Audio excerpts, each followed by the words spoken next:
بسم الله والصلاة والسلام على رسول الله وعلى آله وصحبه أجمعين والحمد لله رب العالمين اللهم لا سهل إلا ما جعلته سهلا وأنت تجعل الحزن إذا شئت سهلا رب اشرح لي صدري ويسر لي أمري واحلل عقدة من لساني يفقه قولي. Jazakumullah khair for joining us once again in another session on the Quran in the month of Ramadan. We are going over the book At-Tibyanu fi Adabi Hamlatul Quran, written by the great Imam An-Nawawi alayhi rahmatullah, and we have reached the chapter Faslun fil I'radi and A'radi Dunya, which means this chapter is referring to turning away from the glitter and the glory of this worldly life. So it's very important for us then to kind of understand what the author means over here, and especially in the context of those who are either learning the Quran or teaching the Quran. So the author, he says, وَيَنْبَغِي أَلَّا يَقْصِدَ بِهِ تَوَصُّلًا إِلَى عَرَضٍ مِنْ أَعْرَاضِ الدُّنْيَا مِنْ مَالٍ. So the author, he says, it's incumbent then. So anybody who wants to engage in the Quran, who wants to learn the Quran, or wants to memorize Quran or learn Quran, or whatever the case may be, or teach Quran even, that their intention, Allah yaqsid, that they do not intend, bihi, by doing this, by in relation to the Quran, tawassulan ila aradin min a'radi dunya, that they make a means for themselves, or they use it as an opportunity to gain something from this worldly life, min malin, whether that's money, or riyasatin, or whether that's position. Sometimes we might put ourselves in a situation, or we might intend, by how much we know of Quran, or by how much we know of the hadith, or whatever the case may be, or any of the religious sciences, we might intend therewith a means to make money. So there might be a financial incentive. That's how some people might view it. Or riyasatin, or leadership position, or a position of leadership. Very easy to find a position of leadership, especially if you kind of know how to navigate yourself when it comes to how to go about the Quran. Or jahatin, or a position, okay, reputation with people. So wajaha is when you have reputation. Or irtifa'in ala aqranihi, or you want to be the one on top of everybody else. So you want everybody else to be lower than you, and you want to be the one on top. Or thana'in inda nas, or you want it to be as a means of incurring praise from people. Or sarfi wujuhi nasi ilayh, or you wish for it to be a situation in which you gain people's attention. So people's faces are all turned towards you and giving you all the undivided attention. So these are the reasons as to why the people might do certain things which goes far away from sincerity, or the principle of sincerity. So it might be something to do with money. Through this I can make a lot of money, or through this riyasatan I have a position, I can gain leadership, or wajahatin, or I can have a good reputation, people will think well of me, or irtifa'in ala aqranihi, or this is my means to be able to show my superiority over everybody else. Or thana'in inda nas, or this is a means of incurring praise, people showering with us with praises because of this. Or sarfi wujuhi nasi ilayh, or because we want to divert people's attention towards us. Or nahwi dhalik, the author says, or anything similar to this. So a person, he's saying these are things that a person should never be very, very careful of, these being the true motives, or this being the true motive of why they're doing what they're doing. And it's very easy that people can fall into this. So we need to be extra careful of making sure that this doesn't happen. And this is not the case. And it's a struggle, because there are those times when we mentioned the inclination of the soul can get the better of somebody. And sometimes a person's innate desire can get in the way of someone. Or sometimes a person's, something that comes from this worldly life. Okay, meaning a wealth. You can make money, or you can be in a big position, or you deserve, and you'll get a great reputation. People will hear about you. Your name will be known to everybody. or you be the most superior person, or you be the one who everybody talks about. These are the kind of things that a person should never ever have as a motive. That's what the author is saying when it comes to the Quran, and this can even go for everything else. And then Imam Nawawi, he says, ولا يشين المقرئ إقراءه بطمع في رفق يحصل له من بعد من يقرأ عليه. Now he's speaking about something really specific. So he's speaking about those people who teach Quran. So he's saying, and a person who is a muqri', meaning somebody who's an expert reciter of Quran, who teaches Quran, they should never use that position to desire something that is in the possession of some of those students that he may or she may have that recite for them.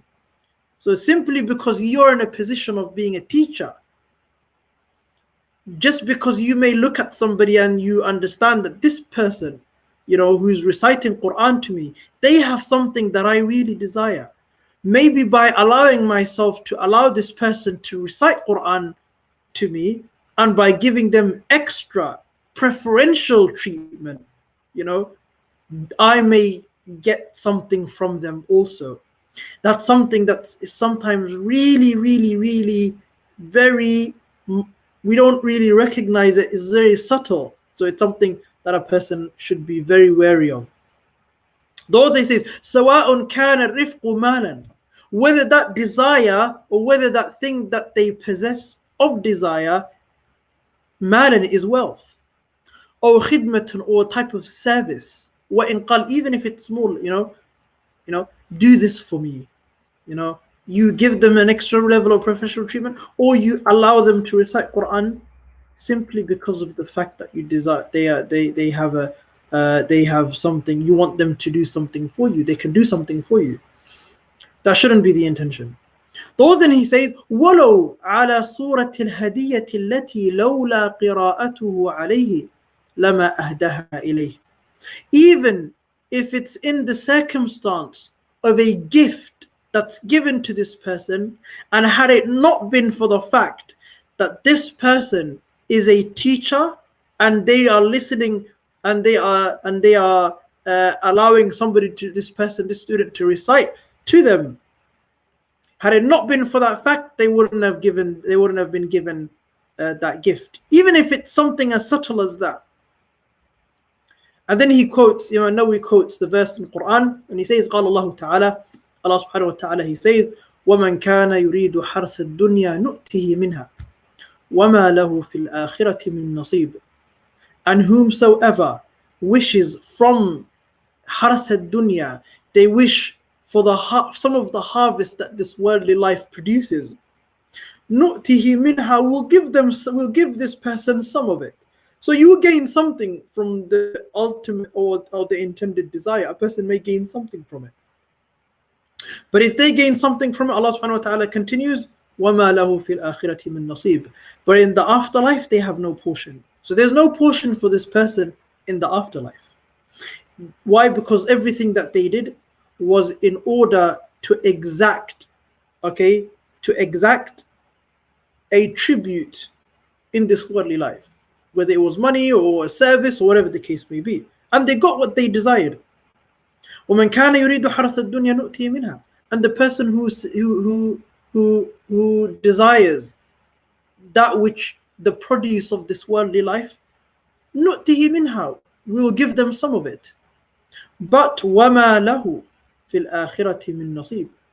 But they have no portion from the afterlife. وقال تعالى, and Allah subhanahu wa ta'ala, he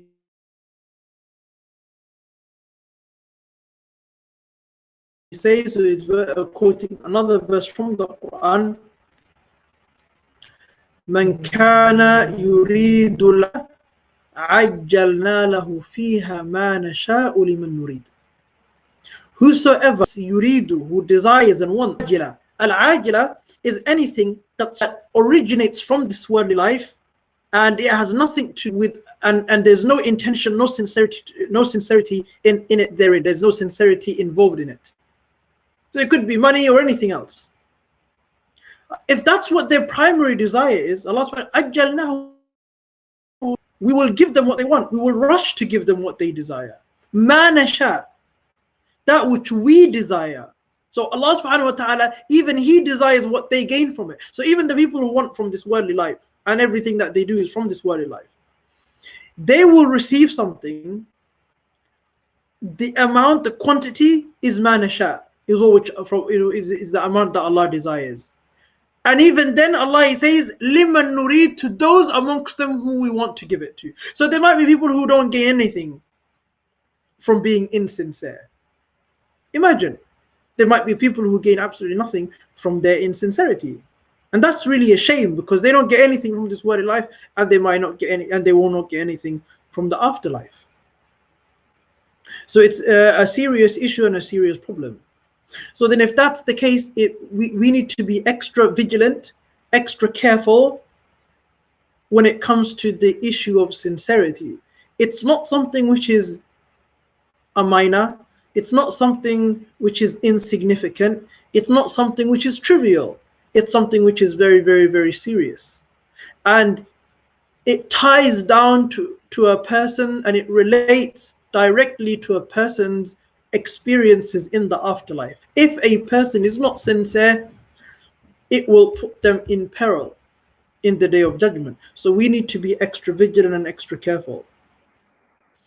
Then the author, he quotes a hadith which is narrated by Abu Hurairah radiyallahu anhu. So he says, وعن أبي هريرة رضي الله عنه قال قال رسول الله صلى الله عليه وسلم. He mentions that the Prophet sallallahu alaihi wasallam, he said, وَمَنْ تَعَلَّمَ عِلْمًا مِمَّا يُبْتَغَى بِهِ وَجْهُ اللَّهِ تَعَالَى. Anybody who learns a piece of knowledge, that which should be intended, meaning this knowledge which is often and usually intended therewith the countenance of Allah, Allah's pleasure. لَا يَتَعَلَّمُهُ إِلَّا لِيُصِيبَ بِهِ عَرَضًا مِنَ الدُّنْيَا. This person doesn't learn it, or they don't teach it. So من تعلم لا يتعلمه إلا ليصيب به عرضا من الدنيا. They don't learn this knowledge or even teach this knowledge except to receive a portion of this worldly life, that which this worldly life has to offer. لم يجد عرف الجنة يوم القيامة. This person will not even find the scent of the paradise. They will not even experience the smell and the scent of the paradise in the hereafter. And this hadith was narrated by Abu Dawood with an authentic chain. So the hadith is an authentic chain. This hadith is an authentic hadith. And there are many similar hadith that mention something similar to this also. So the Prophet ﷺ, he's saying here that anybody who learns a piece of knowledge, but their intention isn't Allah subhanahu wa ta'ala, and they don't learn it, and the only reason why they're learning it is because they want to gain something from this worldly life, on Yawm al-Qiyamah, they will not even experience the scent of the paradise. لَمْ يَجِدْ عَرْفَ الْجَنَّةِ يَوْمَ الْقِيَامَةِ. They will not even receive, or they will not even experience the fragrance of the paradise on the day of judgment. So meaning that this is something very, very serious. It's a very, very serious issue. A person must make sure that they're very sincere in what they do, an attempt to be as sincere as possible. Because being sincere itself isn't easy. Sincerity is always difficult, and it's always a journey, and it takes a lot of work, and it takes a lot of hard work, and it takes a lot of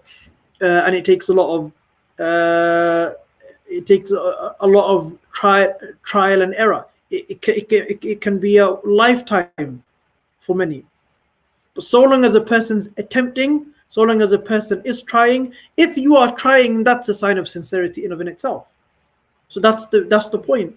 If you are trying, if you do recognize, if we recognize and acknowledge that we don't want to be like this, we don't want to have these feelings in which we want other people to look at us and we're happy because of what we're doing and what people to have a good opinion of us. If we're not happy with that, and we do want to make that or affect a change in our lives, that in of itself is a good sign. So even having just that desire alone is a really good sign. And that's something that we should all try and attempt. It's never easy. Like I said, it's always a journey, but it's something that is worth the struggle. So it's always going to be worth the struggle, and a person should always try and attempt to make that effort. Because sometimes you may be, that effort alone may outweigh all of the mistakes, might weigh all of the instances of insincerity. It may outweigh all of the sins and mistakes that we've made. So let's not trivialize the effort, the aspect of putting in an effort. Just that alone may sometimes trump and even beat all of many good deeds that we've done in our lifetimes. Imam Nawawi, he quotes another hadith, and this hadith was narrated by two companions. It was narrated, by three companions. It was narrated by Anas bin Malik, it was narrated by Hudayfa, and it was narrated by Ka'b bin Malik. So this hadith, he says, وَعَنْ أَنَسٍ, on the authority of Anas, وَحُذَيْفَةَ, and Ka'b bin Malik, radiyallahu anhum, may Allah be pleased with all of them. أن رسول الله صلى الله عليه وسلم قال, says that the Prophet صلى الله عليه وسلم, he said, من طلب العلم ليماري به السفهاء, whosoever engages in seeking knowledge in order ليماري به السفهاء, in order to engage in dispute and debate and argumentation with the foolish people. Okay, so bear that in mind. And you don't need to go far sometimes. You just need to look at YouTube and Twitter. Man talab al-ilma, whosoever seeks knowledge, liyumariya bihi sufaha, in order therewith to be a disputant or to be in a state of argumentation and debate with the fools and the foolish ones. Aw yukathira bihi al-ulama, or in order just to make up the numbers of the scholars, so that a person wants to be amongst their ranks. So they have no other desire except to have the title, or to dispute somebody who already carries the title. People from the establishment. أو يصرف به وجوه الناس إليه, or therewith they intend that people's attention is fixated upon them. The Prophet ﷺ, he said, if that's the case, فَلْيَتَبَوَّأْ مَقْعَدَهُ مِنَ النَّارِ, let them prepare their dwelling in the hellfire. And this hadith is collected by Imam al-Tirmidhi min riwayat Ka'b ibn Malik, from the riwayah and the variation of Ka'b ibn Malik. وقال, and he said, أدخله الله النار, Allah subhanahu wa ta'ala will enter this person into the hellfire. So this is mentioned in the Sunan of Imam al-Tirmidhi. Also it's mentioned by many of the other scholars like At-Tabarani. He mentions it in his Al-Awsat, and Anas bin Malik radiyallahu anhu. Also Ibn Majah, Al-Khatib al-Baghdadi also mentioned this hadith, and Hudayfah ibn al-Yaman radiyallahu anil jami', may Allah be pleased with all of them. I mean, is this not the reason why many people learn knowledge, or many people want to have access to knowledge? Is it not only because people just want to argue nowadays? People just want to have debates nowadays. People just want to dispute nowadays. People just want to make sure that I'm on top and everybody else is beneath me. Is it that not what people really, many people, unfortunately, desire the knowledge? I mean, you find people who actually very far away from the religion, in terms of people who don't embody the characteristics of the religion, or very far away from it, yet speaking about issues to do with Quran, issues to do with Hadith, and these kind of things, in order to debate and argue and all of these kind of things. So it's kind of really very sad. من طلب العلم ليماري به السفهاء, anybody who seeks knowledge because they want to argue with people. أو يكاثر به العلماء, or in order to dispute there with the people who are scholarly, or to increase them in their number, or to join the ranks. Or يصرف به وجوه الناس إليه, or because they want people's attention to be fixated on them. فليتبوأ مقعده من النار. In that case, let them establish their place in the hellfire. Imam al-Nawawi, he said, رواه الترمذي, Imam al-Tirmidhi rated this hadith from the riwayah of Ka'b ibn Malik. So it's something which is وَقَالَ أَدْخَلَهُ اللَّهُ النَّارِ, meaning Allah will then cause this person to enter into the hellfire. So it's really not worth the journey isn't worth it. If a person wants to seek knowledge because they want to do any of this which is mentioned over here, then a person should avoid it at all costs. It's better sometimes for a person to be in a state of ignorance, and sometimes ignorance can be bliss.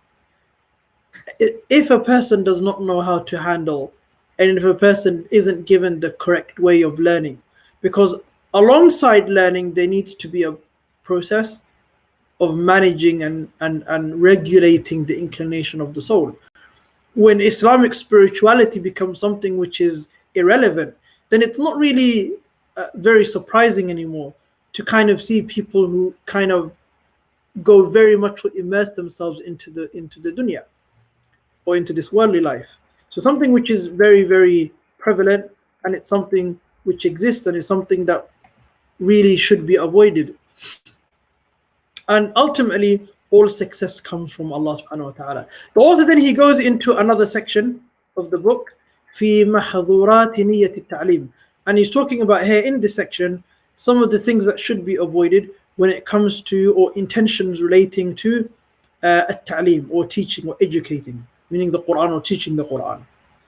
And some of the things that he mentions over here is really quite interesting, because it really relates a lot of what we just mentioned. So he says, وَلْيَحْذَرْ كُلَّ الْحَذَرِ مِنْ قَصْدِهِ التَّكْثِيرَ بِكَثْرَةِ الْمُشْتَغِلِينَ عَلَيْهِ.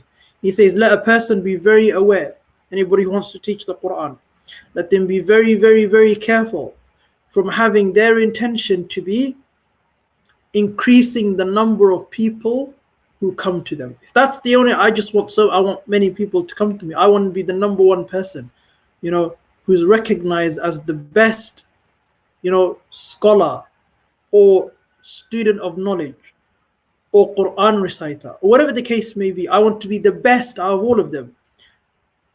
And I have to be the one who has the most number of students. This kind of stuff, the author is saying, let them be careful if that's the intention.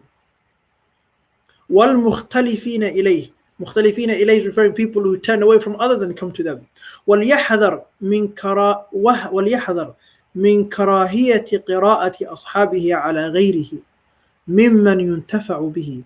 He says, the author, and let them be very careful also of disliking the fact that some of the students that they have might go to someone else also.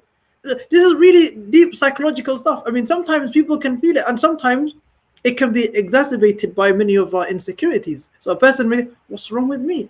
Have I not been teaching this person for so long? Why do they feel the desire to go to somebody else?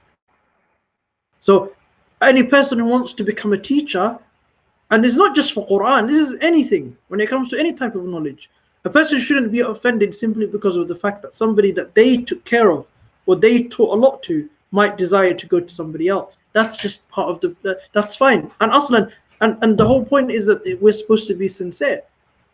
So why do we care? So long as they're getting the education that they need, whether it comes from us or anybody else, it shouldn't really matter. The author then he says, وَهَذِهِ مُصِيبَةٌ. And he says, this is a big problem. يُبْتَلَى بِهِ بَعْضُ الْمُعَلِّمِينَ الْجَاهِلِينَ. He says, this is a big tribulation and a problem and a catastrophe that has struck, or that has played out with many or some of the teachers who are ignorant.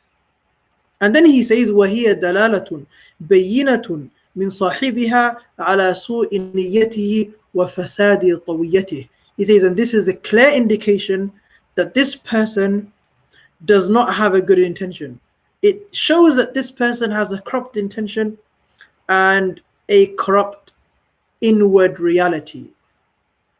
And then he says, Imam al-Nawawi, but rather, هي حجة قاطعة على عدم إرادته بتعليمه وجه الله تعالى الكريم.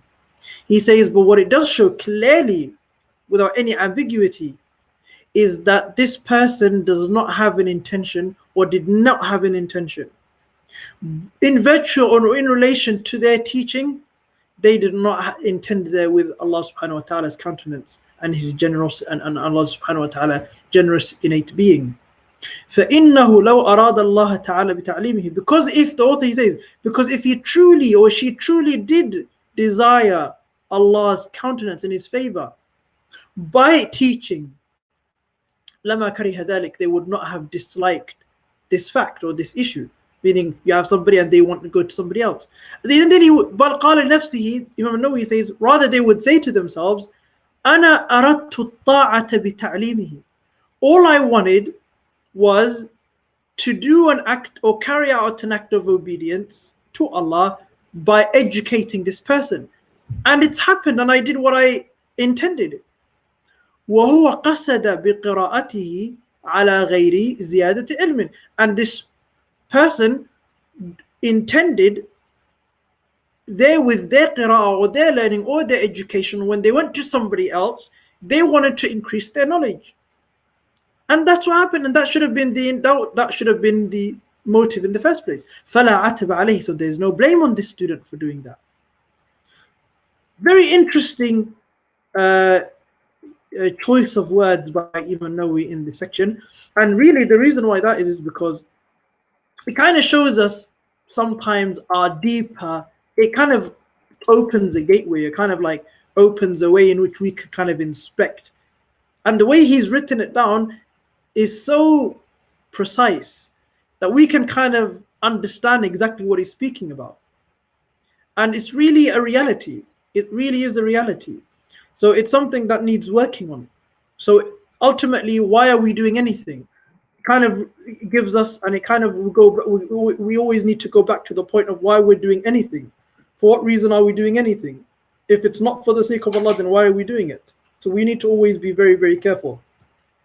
And inshallah, in that we conclude, because in the next portion, he's going to be mentioning some of the statements or some of the traditions that give credence to what the author is saying. But inshallah, we'll mention that in the next segment. Jazakumullah khair for joining us once again. Barakallahu fikum. Assalamu